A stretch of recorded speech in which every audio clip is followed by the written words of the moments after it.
राधे राधे सभी को। संतान सप्तमी का व्रत बहुत ही फलदायी माना जाता है। यह व्रत बच्चों की भलाई और लंबी उम्र के लिए किया जाता है। इस दिन लोग माता पार्वती और शिव की पूजा करते हैं। आमतौर पर यह व्रत विवाहित महिलाएं संतान प्राप्ति के लिए रखती हैं। ऐसा माना जाता है कि इस व्रत को रखने से संतान से जुड़ी सभी समस्याएं दूर होती हैं। धार्मिक व्रत कथाओं एवं कहानियों के लिए मेरे इस चैनल को सब्सक्राइब कर लें। तो चलिए शुरू करते हैं आज की संतान सप्तमी की व्रत कथा। एक समय की बात है, महाराज युधिष्ठिर ने भगवान कृष्ण से कहा कि प्रभु, कोई ऐसा व्रत बताइए जिसके प्रभाव से संतान से जुड़ी सभी समस्याओं का निवारण हो जाए।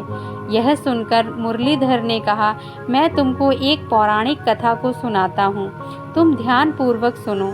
एक समय की बात है, लोम्य ऋषि ब्रजराज की मथुरापुरी में वासुदेव देवकी के घर गए, जहाँ ऋषि राज का खूब सत्कार किया गया, जिससे वह प्रसन्न होकर उनको कथा सुनाने लगे।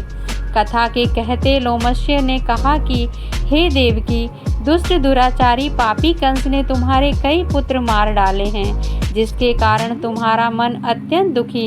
इसी प्रकार राजा निहुष की पत्नी चंद्रमुखी भी दुखी रहा करती थी, किंतु उसने संतान सप्तमी का व्रत विधि पूर्वक और भाव के साथ किया, जिसके प्रभाव से उनको संतान का सुख प्राप्त हुआ।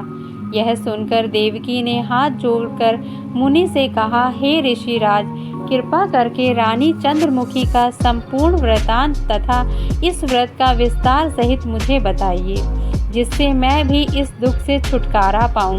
तब लोम्य ऋषि ने कहा, हे देवकी, अयोध्या के राजा निहुष थे। उनकी पत्नी चंद्रमुखी अत्यंत सुंदर थी। उनके नगर में विष्णुगुप्त नाम का एक ब्राह्मण रहता था। उसकी स्त्री का नाम भद्रमुखी था। वह भी अत्यंत रूपवती सुंदरी थी। रानी और ब्राह्मणी में अत्यंत प्रेम था। एक दिन वे दोनों सरयू नदी में स्नान करने के लिए गए। वहां उन्होंने देखा कि अन्य बहुत सी स्त्रियां सरयू नदी में स्नान करके निर्मल वस्त्र पहनकर एक मंडप में शंकर एवं पार्वती की मूर्ति स्थापित करके पूजा कर रही हैं। रानी और ब्राह्मणी ने यह देखकर उन स्त्रियों से पूछा कि बहनों, तुम यह किस देवता और किस कारण से पूजा व्रत आदि कर रही हो? यह सुन स्त्रियों ने कहा कि हम संतान सप्तमी का व्रत कर रही हैं और हमने शिव पार्वती की पूजन की है और विधि विधान से पूजा किया है। यह सब इसी पुनीत व्रत का विधान है। यह सुनकर रानी और ब्राह्मणी ने भी इस व्रत के करने का मन ही मन संकल्प किया और घर लौट आई। ब्राह्मणी भद्र तो इस व्रत को नियम पूर्वक करती रही, किंतु रानी चंद्रमुखी राजमद के कारण कभी इस व्रत को करती, कभी नहीं करती, कभी भूल हो जाती। कुछ समय बाद दोनों मर गईं। दूसरे जन्म में रानी बंदरिया और ब्राह्मणी ने मुर्गी की योनि पाई। ब्राह्मणी मुर्गी की योनि में कुछ भी नहीं भूली और भगवान शंकर तथा पार्वती जी का ध्यान करती रही। उधर रानी बंदरिया की योनि में भी सब कुछ भूल गई। थोड़े समय के बाद दोनों ने यह देह त्याग दिया। अब इनका तीसरा जन्म मनुष्य योनि में हुआ।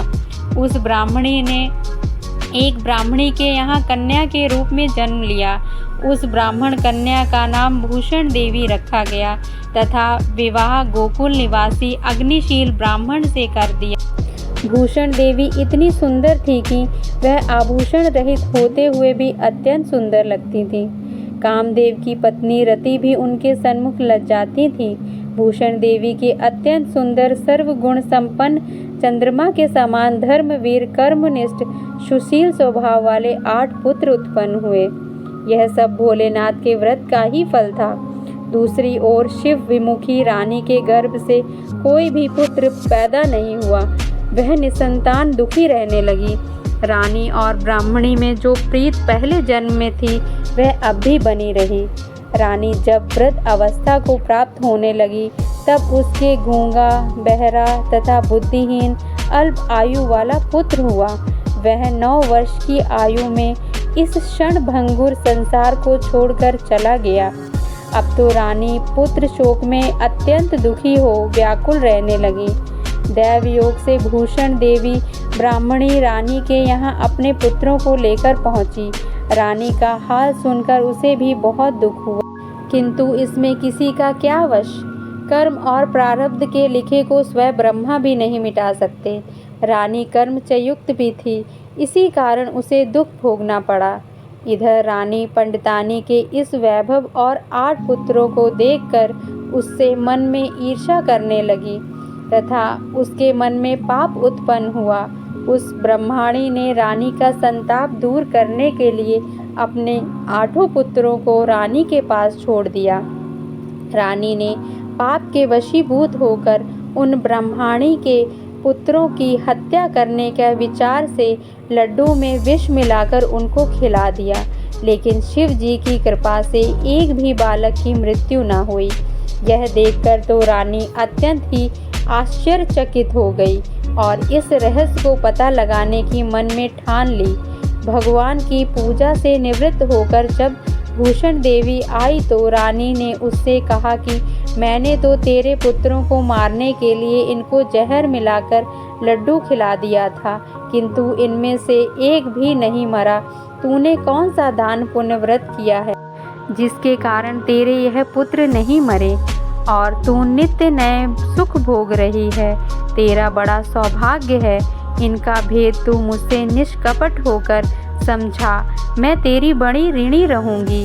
रानी के ऐसे दीन वचन सुनकर भूषण ब्राह्मणी कहने लगी, सुनो, तुमको 3 जन्म का हाल कहती हूँ, सो ध्यान पूर्वक सुनना। पहले जन्म में तुम राजा निहुष की पत्नी थी और तुम्हारा नाम चंद्रमुखी था और मेरा नाम भद्रमुखी था और ब्राह्मणी थी। हम तुम अयोध्या में रहते थे और मेरी तुम्हारी बड़ी प्रीति थी। एक दिन हम तुम दोनों सरयू नदी में स्नान करने गईं और दूसरी स्त्रियों को संतान सप्तमी का उपवास शिव जी का पूजन अर्चन करते देख हमने इस उत्तम व्रत को करने की प्रतिज्ञा की थी, किंतु तुम सब भूल गईं और झूठ बोलने का दोष तुमको लगा, जिससे तू आज भी भोग रही है। मैंने इस व्रत को आचार विचार सहित नियम पूर्वक सदैव किया है और आज भी करती हूँ। दूसरे जन्म में तुमने बंदरिया का जन्म लिया तथा मुझे मुर्गी की योनि मिली। भगवान शंकर की कृपा से इस व्रत के प्रभाव तथा भगवान को इस जन्म में भी ना भूली और निरंतर उस व्रत को नियम अनुसार करती रही। तुम अपने बंदरिया के जन्म में भी इसे भूल गई। मैं तो समझती हूँ कि तुम्हारे ऊपर यह तो भारी संकट है, उसका एकमात्र यही कारण है और दूसरा कोई कारण हो ही नहीं सकता। इसीलिए मैं तो कहती हूँ, आप अब से संतान सप्तमी के व्रत को विधि सहित करिए, जिससे तुम्हारा यह संकट दूर हो जाए। लोमश ऋषि ने कहा, देवकी, भूषण ब्राह्मणी के मुख से अपने पूर्व जन्म की कथा तथा संकल्प इत्यादि सुनकर रानी को पुरानी बातें याद आ गईं और पश्चाताप करने लगी तथा भूषण ब्राह्मणी के चरणों में पड़कर क्षमा याचना करने लगी और भगवान शंकर पार्वती जी की अपार महिमा के गीत गाने लगी। उस दिन से रानी नियम पूर्वक संतान सप्तमी का व्रत किया, जिसके प्रभाव से रानी को संतान सुख भी मिला तथा संपूर्ण सुख भोग कर रानी शिवलोक को गई। भगवान शंकर के व्रत का ऐसा प्रभाव है कि पथभ्रष्ट मनुष्य भी अपने पथ पर अग्रसर हो जाता है और अनंत ऐश्वर्य भोग कर मोक्ष पाता है। लोमश ऋषि ने भी फिर कहा कि देवकी, इसीलिए मैं तुमसे भी कहता हूँ कि तुम भी इस व्रत को करने का संकल्प अपने मन में करो, तो तुमको भी संतान सुख मिलेगा।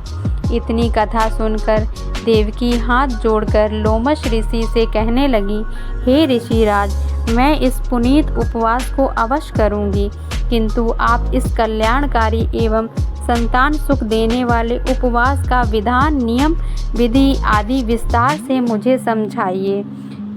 यह सुनकर ऋषि बोले, हे देवकी, यह पुनीत उपवास भादों के महीने में शुक्ल पक्ष में सप्तमी के दिन किया जाता है। उस दिन ब्रह्म मुहूर्त में उठकर किसी नदी अथवा कुएं के पवित्र जल में स्नान आदि करके निर्मल वस्त्र पहनने चाहिए और भगवान शंकर और पार्वती की विधि विधान से पूजा करनी चाहिए।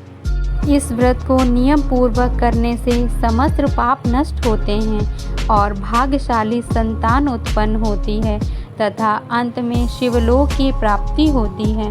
हे देवकी, मैंने तुमको संतान सप्तमी का व्रत संपूर्ण विधान विस्तार सहित वर्णन किया।